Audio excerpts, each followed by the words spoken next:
আসসালামু আলাইকুম, I hope সবাই ভালো আছেন। আজকে আমি আনজা আমার ওয়াইফাই দুজনে মিলে ঘুরতে যাচ্ছি রংপুরের ঐতিহ্যবাহী।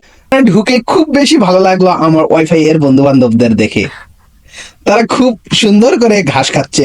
প্রথমে আমার বউটা তার ছেলে বন্ধুদের চিনতেই পারেনি, পরে আমি চিনিয়ে দিলাম। আমার ওয়াইফাই এর স্কুলের বন্ধুগুলো দেখতে ঠিক এমনটাই মনে হয়েছিল আমার কাছে। বউকে এটা নিয়ে খুব বেশি মজা করছিলাম। বউ রেগে মেগে একেবারেই শেষ। তারপর চলে গেলাম আমার আম্মুর ভাইয়ের কাছে, অর্থাৎ বাগমামার কাছে। গিয়ে দেখি মামু হা করে পশ্চিম মুখে দাঁড়িয়ে আছে। একটু মামা বলে ডাকাডাকি করতেই মামু ভাব নিয়ে চলে গেল। দূর মামু, তোমার ভাব দেখার সময় নাই। মামুকে দেখে চলে আসলাম বিশাল দেহ নিয়ে দাঁড়িয়ে থাকা উট পাখি দেখতে।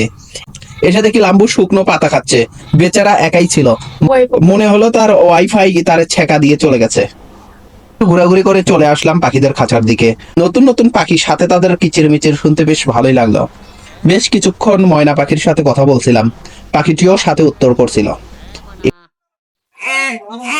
এ ময়না, তোমার নাম কি বলো? নাম কি? নাম? এই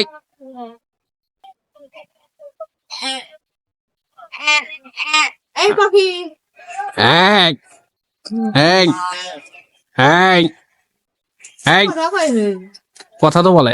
আলামিন, আলামিন, আলামিন, বলো, কথা বলো। কথা বলে এটা কথা বলতিছে কথা তো বলতিছে।